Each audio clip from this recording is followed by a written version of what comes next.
Hi, welcome to Max Kitchen and vlogs. இன்றைக்கி நம்ம பார்க்க போகிறது வந்து இன்ஸ்டாகிராமில் இருந்து ஈவன் யூடியூப்பில் கூட நிறைய ட்ரெண்டிங்கான ஒரு ரெசிபி வந்து பார்த்திங்கன்னா டொர்ட்டிலா ரேப்பு. அதுதான் இன்றைக்கி எப்படி பண்ணுறதுங்கிறத பார்க்கலாம். நம்ம டொர்ட்டிலா இல்லாமல் நம்ம நார்மலாக வீட்டில் பண்ணக்கூடிய சப்பாத்தியில் வந்து எப்படி பண்ணலாம் அப்படிங்கிறத இன்றைக்கி நம்ம பார்க்க போகிறோம். வாங்க பார்க்கலாம். நம்ம சேனலை இன்னும் சப்ஸ்கிரைப் பண்ணாதவங்க மறக்காமல் சப்ஸ்கிரைப் பண்ணிக்கோங்க. பக்கத்தில் இருக்கிற பெல் ஐக்கானையும் ப்ரெஸ் பண்ணுங்கள். அப்போ தான் நான் போடுற வீடியோவோட அப்டேட்ஸ் உங்களுக்கு வரும். ஸ்டவ்வில் கடாய் வச்சுட்டு அதில் வந்து கொஞ்சமாக ஒரு டேபிள் ஸ்பூன் பட்டர் போட்டுக்கோங்க. நீங்கள் பட்டருக்கு பதிலாக எண்ணெய் கூட போட்டுக்கலாம். அப்புறம் இந்த ஆல்ரெடி நம்ம கிரேட் பண்ணி வச்சுருக்க உருளைக்கிழங்கு அதையும் போட்டுடலாம். போட்டு ஒரு 5லிருந்து 6 நிமிஷம் நல்லா வந்து இதை வணக்கிக்கணும்.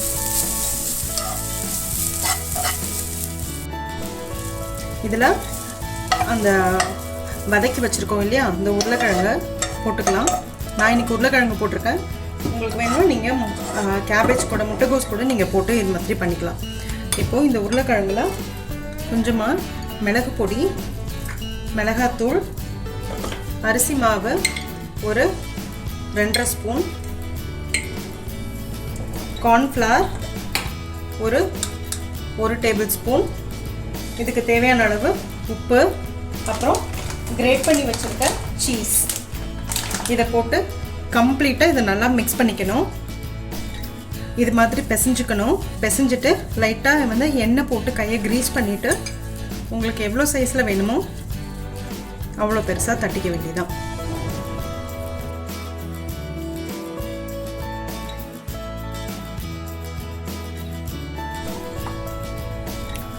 இந்த மாதிரி தட்டி வச்சுட்டு நம்ம எண்ணெயில் டீப் ஃப்ரை பண்ணி எடுத்தோம்னா ஹேஷ் ப்ரௌன் ரெடி ஆயிடுச்சு. எண்ணெய் ஆல்ரெடி காய வச்சு வச்சுருக்கேன். ஃப்ரை பண்ணிடலாம்.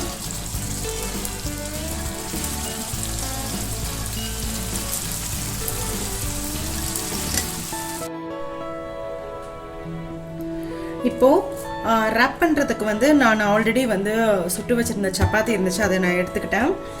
அதை வந்து நீங்கள் என்ன பண்ணணும்னா பாதி இதில் கட் பண்ணிக்கணும். சிசர் இருந்ததுன்னா ஓகே. ஸோ இந்த மாதிரி கட் பண்ணிவிட்டு இந்த மாதிரி ஃபோல்ட் பண்ணி வச்சுக்கோங்க. ஸோ தட் உங்களுக்கு எத்தனை பார்ட்டிஷன் வந்து எவ்வளோ போடணும் அப்படிங்கிறது வந்து உங்களுக்கு கரெக்டாக தெரியும்.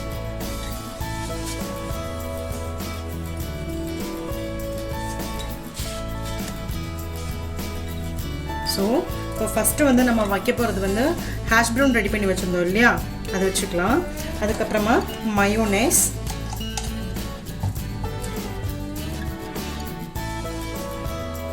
அப்புறம் வெஜ்ஜீஸ். நான் வந்து லெட்யூஸ் கொஞ்சம் வைக்கிறேன். கொஞ்சமாக ஆனியன்,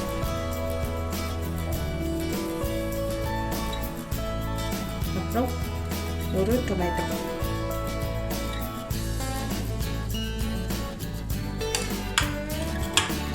உங்களுக்கு சீஸ் வேணும்னா மேலே வந்து லைட்டாக வந்து சீஸ் போட்டுக்கலாம்.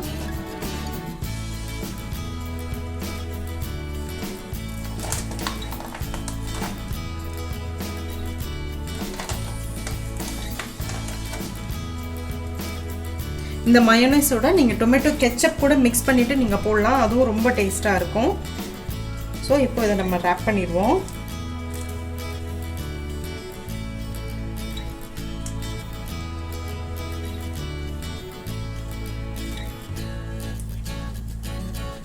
ஸோ பார்த்தீங்கன்னா சூப்பராக ரேப் ரெடி ஆகிடுச்சு. இதை வந்து நம்ம சீஸ் போட்டிருக்கிறதுனால லைட்டாக வந்து நம்ம டோஸ்ட் பண்ணி எடுத்தோம்னா ரொம்ப நல்லாயிருக்கும். நான் தோசை கல் வச்சுருக்கேன். அதில் லைட்டாக ஆயில் ட்ரிசில் பண்ணிக்கலாம். ஆயில் இல்லாட்டினா பட்டர் உங்கள் விருப்பம்தான். லைட்டாக டோஸ்ட் பண்ணிக்கலாம்.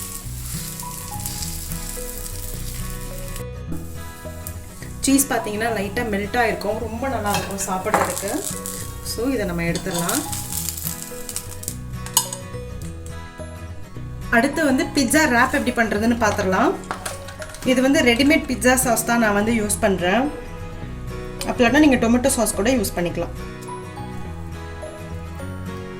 பிட்ஸா சாஸை ஃபுல்லாக ஸ்ப்ரெட் பண்ணிக்கோங்க. ஹாஃபாக கட் பண்ணிவிட்டு அதுக்கப்புறமா ஸ்ப்ரெட் பண்ணிக்கோங்க. ஆனியன்ஸ், கேப்சிகம், அப்புறம் ஸ்வீட் கார்ன், அதில் 2-3 ஆலிவ்ஸ் வச்சிடுறேன். அப்புறம் சீஸ். உங்களுக்கு பன்னீர் வேணும்னா பன்னீர் கூட நீங்கள் வச்சுக்கலாம். பன்னீர் ஒரு லெஃப்ட் ஓவர் சிக்கன் பீசஸ் அந்த மாதிரி இருந்ததுன்னா கூட வச்சுக்கலாம். மஷ்ரூம் இருந்தால் வச்சுக்கலாம். பட் நான் இன்றைக்கி இதை தான் யூஸ் பண்ணுறேன். இதை நம்ம ரேப் பண்ணிடலாம். அதுக்கு முன்னாடி இட்டாலியன் சீசனிங் போடணும். கொஞ்சம் சில்லி ஃப்ளேக்ஸ், அப்புறம் ஆரிகானோ வாங்கணும்னு அவசியம் இல்லை. நீங்கள் பிட்ஸா வாங்கும்போது பார்த்தீங்கன்னா உங்களுக்கு கொடுப்பாங்க. அந்த பேக்கெட் கூட நீங்கள் வச்சுருந்தாலும் போதும். இது போட்டாச்சு. இதை நம்ம ரேப் பண்ணிடுவோம்.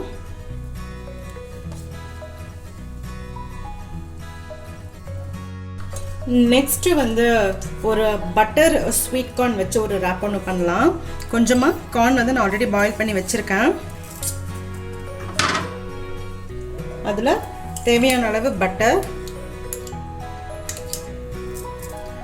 கொஞ்சமாக தான் போட்டிருக்கேன். அப்புறம் மிளகுத்தூள், கொஞ்சமாக உப்பு,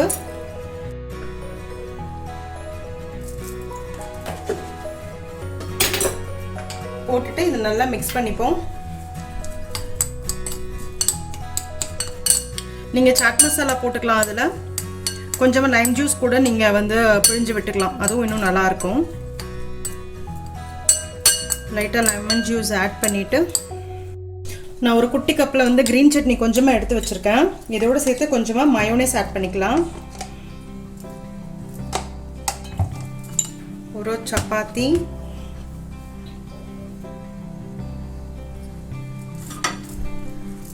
கொஞ்சமாக பாதி அளவுக்கு கட் பண்ணிக்கோங்க.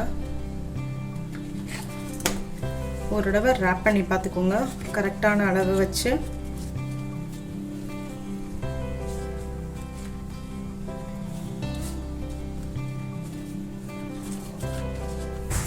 இப்போ மின்ட் மயோனைஸ், ஸ்வீட் கார்ன் நம்ம ரெடி பண்ணி வச்சுருந்தோம் இல்லையா, அது.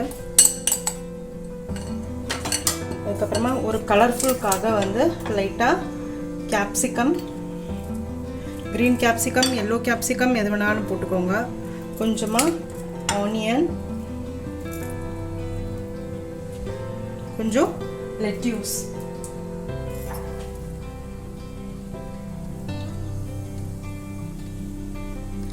உங்ககிட்ட ஸ்ப்ரவுட்ஸ் இருந்துச்சுன்னா, அதாவது முளைக்கட்டின பயிர் இருந்ததுன்னா அது கூட நீங்கள் யூஸ் பண்ணலாம். அதுவும் ரொம்ப நல்லாயிருக்கும். சீஸ் வேணும்னா சீஸ் கிரேட் பண்ணி போட்டுக்கோங்க. பட் நான் இன்றைக்கி சீஸ் போடலை. இதை அப்படியே ரேப் பண்ணிட வேண்டியதான். ஸோ சூப்பரான அடுத்த ரேப் ரெடி. இதை டோஸ்ட் பண்ணி எடுத்துக்கலாம்.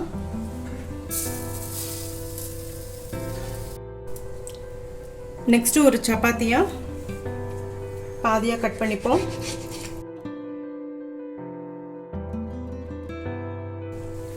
ஸோ எந்த அளவுக்கு இருக்கோ அந்த அளவுக்கு வந்து நம்ம எக்கை வச்சுப்போம்.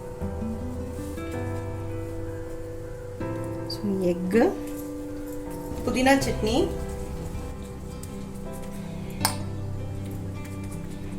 நீங்கள் வந்து சாட்டுக்கு வந்து இம்லி சட்னி ஒன்றா இருக்கும் இல்லையா, புளி சட்னி, அது கூட நீங்கள் வச்சுக்கலாம். அதுவும் டேஸ்ட்டாக இருக்கும்.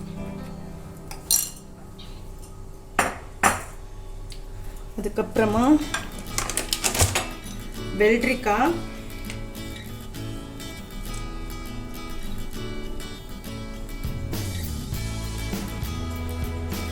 அப்புறம் ஒரு 2 ஸ்லைஸ் ஆனியன், அப்புறம் கொஞ்சம் தக்காளி.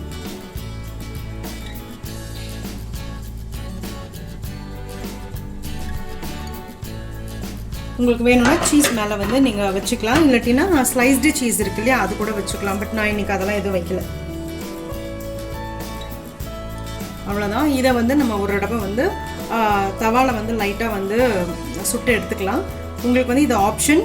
வெள்ளரிக்காய்க்கு பதிலாக நீங்கள் பீட்ரூட் வச்சுக்கலாம். பீட்ரூட் கிரேட் பண்ணி வச்சுக்கலாம். கேரட் கிரேட் பண்ணி வச்சுக்கலாம். நம்மளோட விருப்பம் தான். ஸோ இதை நான் டோஸ்ட் பண்ணிடுறேன். சப்பாத்தியை சூப்பராக டெசர்ட்டாக மாற்றலாம். அது எப்படிங்கிறத பார்த்துலாம்.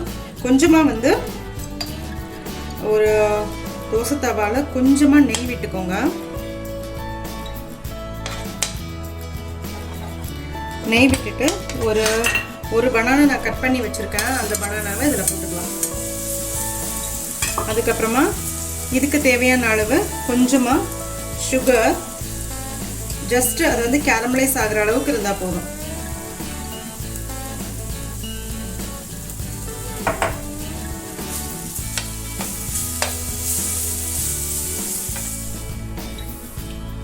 இப்போது சப்பாத்தியை நான் பாதியை கட் பண்ணிட்டேன். அதில் சாக்லேட் சாஸ் ட்ரிசில் பண்ணிக்கோங்க. அப்புறமேலு நம்ம ஆல்ரெடி பனானா ரெடி பண்ணி வச்சுருக்கோம் இல்லையா, அந்த பனானா பீசஸ் வச்சுக்கலாம். பெரிய பெரிய க்யூப்ஸாக கூட நீங்கள் கட் பண்ணி போட்டுக்கலாம். ஸ்ட்ராபெரி,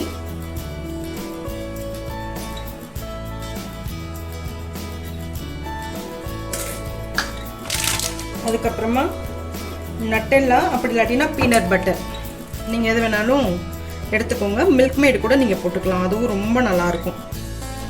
இல்லை கேரமல் சாஸ், மேப்பிள் சிரப், அது மாதிரி எதுனாலும் நீங்கள் போட்டுக்கோங்க. ஸோ அவ்வளோதான். இந்த இதை வந்து அப்படியே போட்டுக்கலாம். இதில் வந்து ட்ரை ஃப்ரூட்ஸ் போடலாம், டூட்டி ஃப்ரூட்டி போடலாம், ட்ரைடு கேன்பரிஸ் அந்த மாதிரி இருந்ததுன்னா அது போடலாம், அதுவும் சூப்பராக இருக்கும். டெலிஷியஸான உங்களுக்கு சூப்பரான டெசர்ட் வந்து ரெடி ஆகிடுச்சு சப்பாத்திலேயே. எவ்வளோ சூப்பராக இருக்குது பாருங்கள். இதை வந்து லைட்டாக நம்ம டோஸ்ட் பண்ணி எடுத்துப்போம்.